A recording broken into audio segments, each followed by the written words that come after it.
Olá, eu gostaria de falar a respeito de três reações, três reações a respeito diante da notícia de que a Terra é plana. Diante de uma notícia que tem se espalhado com o advento da internet, a universalidade do conhecimento, essa notícia tem chegado a nós, assim como chegou a mim. E eu queria destacar três reações, baseadas até mesmo nas minhas próprias reações. A primeira reação que nós temos diante dessa notícia é a lucidez, é a nossa lucidez em relação a tudo que nós aprendemos. Quando nos deparamos com essa notícia, desafia a nossa lucidez, porque a primeira coisa que consideramos é uma loucura, que em pleno século que vivemos, alguém ainda questionar a esfericidade da Terra, propondo uma Terra plana. Isso mexe com a nossa lucidez, porque consideramos pessoas cientes, inteligentes, e começamos a ver que é uma loucura, que é uma proposta louca. E nós nos deparamos com a nossa lucidez. Vemos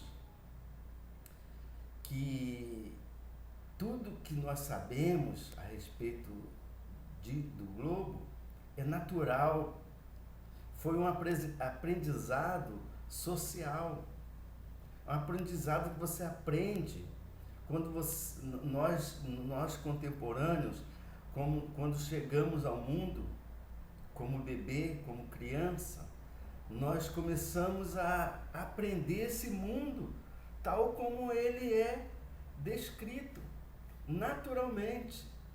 E por intuição, nós começamos a ver nas imagens, em tudo que nós vemos nas escolas, o nosso aprendizado social, todos concordam que a Terra é um globo. E isso faz parte da minha vida, faz parte de nós, porque é intuitivo. Nós aprendemos assim. E quando nós nos deparamos com um questionamento disso, nós consideramos loucura. É uma loucura a Terra ser plana. Essa é a nossa primeira reação. É achar que é uma loucura. É achar que estão questionando a nossa lucidez. Estão desafiando a nossa capacidade intelectual, a nossa capacidade do aprendizado. E assim nós consideramos, na nossa primeira reação, nós consideramos uma loucura. E a nossa segunda reação, depois que passa um tempo que você considera realmente uma loucura, mas você vê que ainda continuam insistindo nisso, então você começa a fazer um desafio à sua inteligência, à sua intelectualidade. Então você começa a buscar o entendimento que te levou a compreender que a Terra é um globo. Porque até então nós estudamos matemática, estudamos história, física, astronomia, geografia, ciência, cartografia. Nós estudamos várias matérias, mas para nos formarmos como professores, como cientistas, como educadores, como profissionais, nunca atentamos para estas matérias por aquilo que já consideramos natural, de que a Terra é um globo.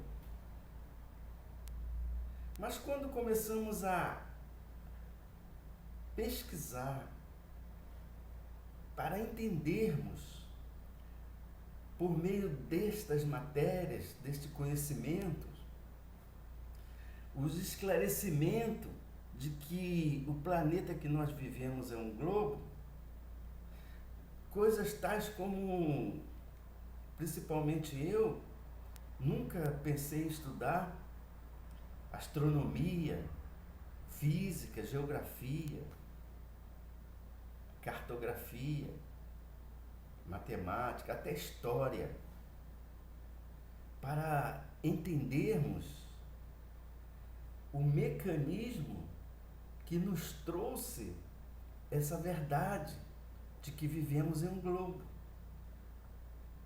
Então, nossa segunda reação é buscarmos, através do conhecimento, o entendimento verdadeiro de que vivemos em um globo. E começamos a nos aprofundar nessa matéria, nesse conhecimento, para que possamos refutar essa ideia de que a Terra é plana. Vamos ao conhecimento, vamos aos estudos. Antes, só parecia uma loucura, mas agora, como insistentemente tem sido dito, vamos refutar com a inteligência, com sabedoria. Vamos buscar os motivos pelos quais cremos que a Terra é um globo. Então vamos para a história, vamos para a matemática. Não precisamos ser formados, fazer anos de faculdade, mas nós podemos pesquisar, podemos estudar ao conhecimento que foram trazidos através da experiência, da história, dos homens que estudaram, pesquisaram, experimentaram. Vamos ver, através desse conhecimento, o que nós temos, que nos prova que a Terra é um globo.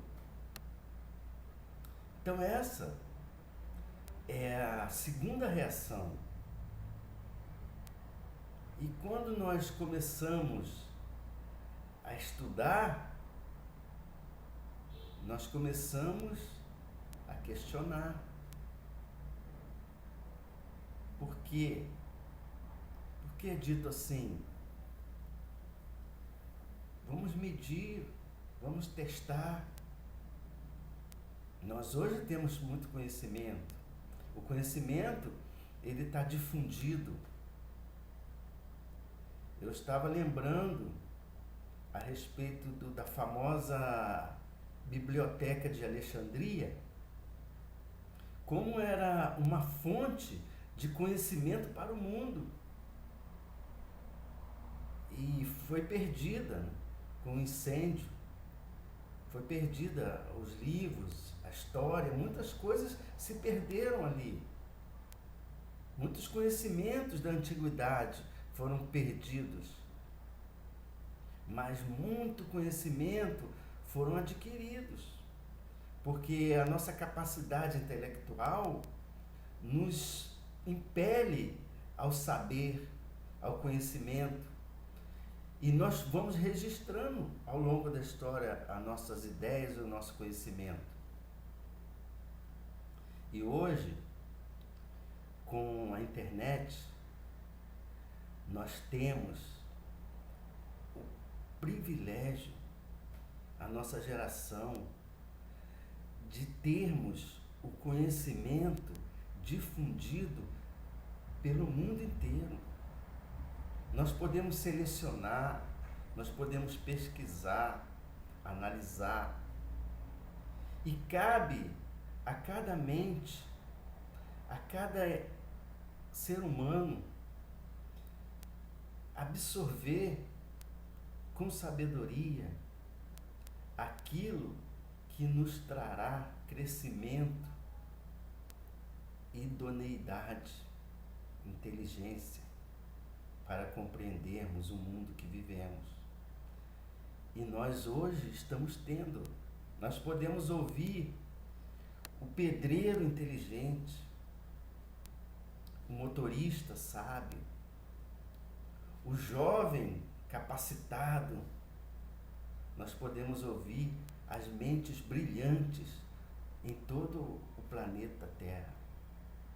Nós podemos ouvir e interpretar o conhecimento de uma forma vasta, para que não sejamos iludidos. Por alguns momentos, nós pensamos que tudo isso pode acabar.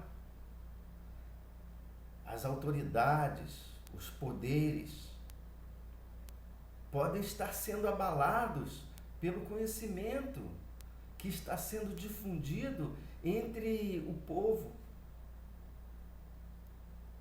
entre os leigos. Porque muitas das vezes as pessoas são inteligentes, mas não têm acesso ao conhecimento.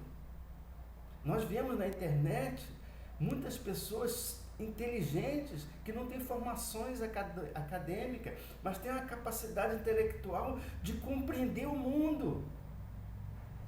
E através da difusão do conhecimento pela internet, eles podem aprender e ter um coração puro para compreender e absorver a verdade.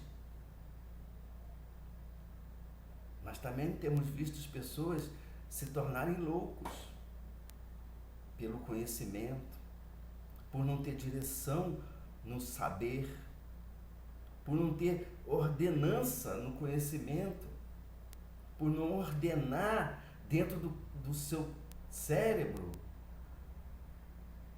o conhecimento que cada vez inunda a internet. E esse desafio à inteligência faz com que nós estudemos melhor o que nos foi ensinado. Essa é a nossa segunda reação: a pesquisa, os estudos. Agora, a nossa terceira reação é que é surpreendente. É um desafio ao que nos foi ensinado.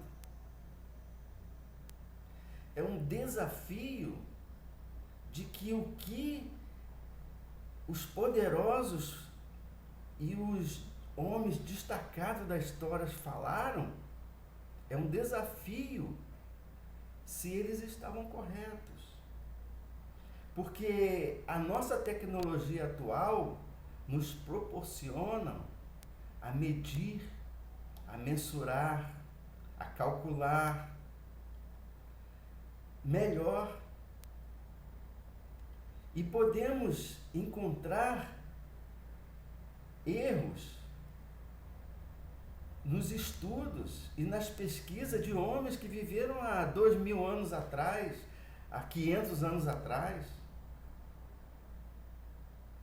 E quando nós nos voltamos para a história, para origens do que sabemos a respeito do globo,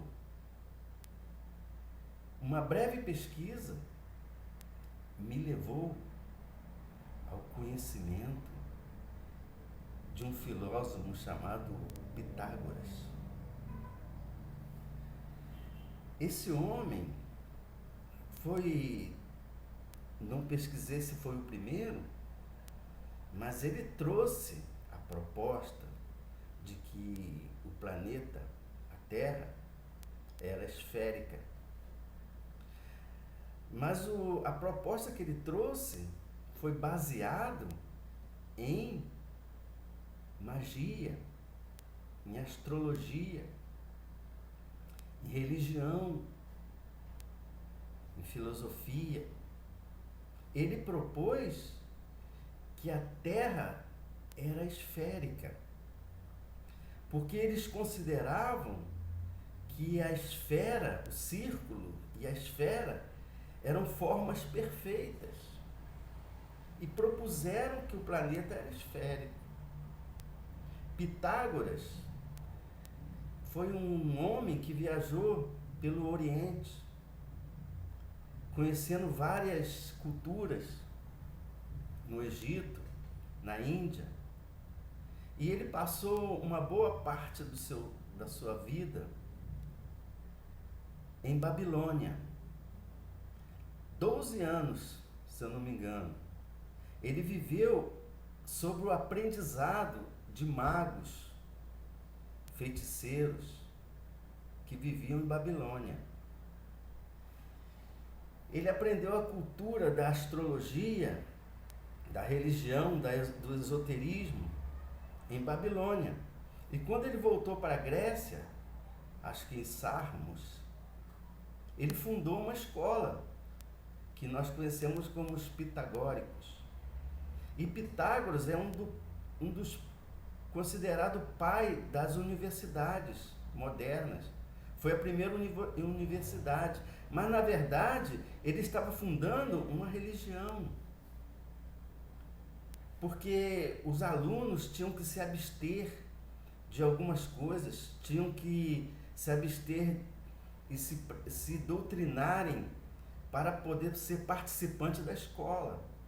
Tinham que se purificar. Tinham vários rituais que outras pessoas, para entrarem, teriam que passar por esses rituais. E os seus pensamentos eram filosóficos, religiosos, de astrologia, geometria. Trouxeram muito conhecimento, muita inteligência para o conhecimento humano, mas através da religiosidade, das crenças. Mas essas coisas não são ditas. Não são ditas que era uma religião pitagórica. Não são ditas que era um religioso, um crente, que propôs, misturando conhecimento com crença, com ideias filosóficas, astrologia, e propôs que a Terra fosse uma esfera. Até então, nunca ninguém havia pensado nisso. Até então, os povos antigos só pensavam que a Terra fosse plana. E ao longo dos anos, essa ideia foi emplacando contra contra o conhecimento natural do homem, as experiências físicas do homem. Essa ideia foi crescendo. E houve muitos opositores a essa ideia. E eles foram acrescentando outras ideias à esfera de Pitágoras. Até então, se cria que o Sol girava em torno da Terra e que a Terra era estacionária. É o chamado geocentrismo.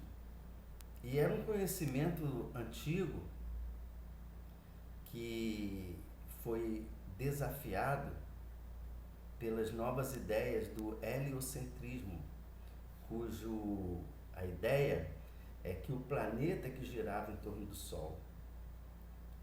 E foram acrescentando tudo que se imaginava, que se pesquisava, que se estudava, foram acrescentando a ideia da esfera. E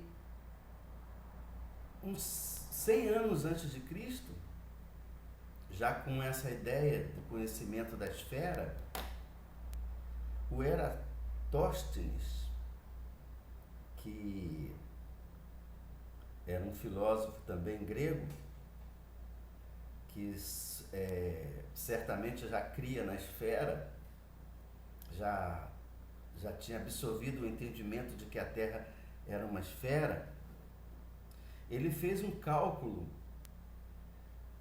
do ângulo da circunferência do planeta, considerando que fosse uma esfera. Pela sombra do Sol que se incidia sobre a Terra, ele calculou as sombras de uma cidade, Siena, se não me engano, onde o Sol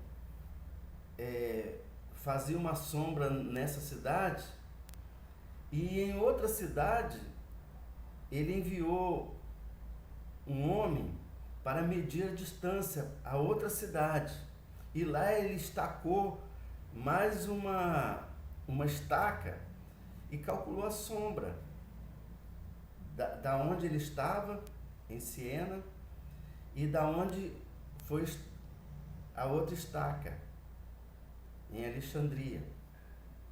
E pela distância dessas duas cidades, ele mediu as sombras que o Sol fazia em cada uma delas.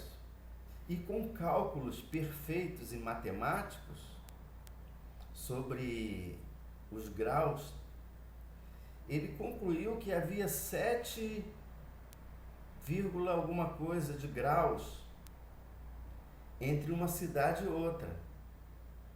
E ele somou quantos graus haviam e quantos faltavam para se completar 360 graus. E pelos seus cálculos, ele deduziu que a Terra tinha 40 mil quilômetros de circunferência. Perfeito. Os cálculos foram perfeitos, matematicamente perfeitos. Mas hoje, com o conhecimento, nós questionamos. Porque ele supunha que o Sol incidia sobre o planeta com os raios paralelos. Mas nós, hoje, pela experiência, vemos que os raios se difundem. E isso poderia alterar os seus cálculos. Porque com os raios do Sol se difundindo, as sombras naturalmente vão se espalhar, vão ter posicionamento diferente.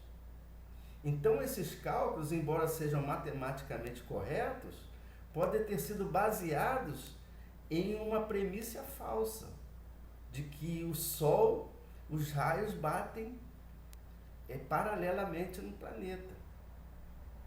Eis aí uma questão que precisa ser revista, precisa ser analisada, trazida ao debate, trazida à tona. Mas por que não trazem? Por que não podemos questionar? Isso aconteceu há uns séculos antes de Cristo.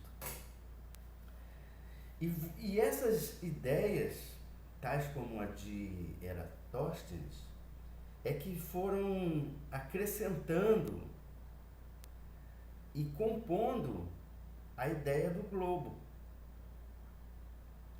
Mas havia muita resistência, havia muitas pessoas que resistiam a essas ideias até então, mas foram perdendo as forças. E a ideia do globo foi suplantando, foi crescendo. E houve um homem, Ptolomeu, que já questionava a ideia do heliocentrismo. Ninguém fala muito de Ptolomeu a respeito dessa questão. Embora ele já tivesse aderido à ideia da esfera, mas ele ainda resistia à ideia do heliocentrismo. E até em 1500, 1600 da nossa era, houve um homem que desenhou um mapa que, embora fosse uma esfera, há menos de 500 anos atrás, ele considerava, ele era um cartógrafo, cosmólogo. O nome dele era Bartolomeu Velho. Inclusive, ele fez um mapeamento no Brasil sobre as tribos indígenas, era um português, e com muita precisão. Ele fez um mapa do sistema geocentrista. Ele ainda fez os cálculos como se o Sol e todos os planetas que nós chamamos de planeta conhecidos giravam em torno da Terra há menos de 500 anos. Com todo o seu conhecimento cosmológico, nunca errou os mapas, sempre marcou com muita precisão. Ele fez os cálculos do cosmos, do planeta e do Sol girando em torno da Terra. Ainda cria no geocentrismo. Mas vejam bem, todo esse conhecimento implantado nas novas gerações, todas essas ideias trazidas obrigatoriamente nas escolas, fez com que a nossa geração estivesse acertadamente crendo que vivemos em um globo, sem podermos questionar, sem podermos analisar. Mas hoje nós podemos analisar, podemos questionar. E eu tenho feito isso. Esse é a terceira questão. Essa é a minha terceira reação. Questionar. Continuo questionando, continuo estudando, continuo pesquisando. Estou nessa fase. Estou na fase de questionar e estudar. E eu digo, confesso, que eu não comecei os meus estudos para provar que a Terra seja plana. Eu comecei os meus estudos para provar que a Terra era esférica. Assim foi a minha terceira reação. Provar que a Terra é esférica. E é o que eu estou tentando fazer. Mas eu não estou conseguindo. Não estou vendo evidências. Senão, as que têm passado superficialmente. E eu prossigo nas minhas pesquisas. Prossigo nas minhas reações. Essas são as 3 reações ao ouvirmos sobre a questão da Terra plana. Fique com Deus e continuemos a questionar e a estudar, porque creio que o conhecimento tem se aumentado na face da Terra, como nos propôs Daniel, que o conhecimento se multiplicaria final dos tempos. Vamos buscar o conhecimento, porque Deus tem derramado o conhecimento sobre a terra. Obrigado por nos ouvir.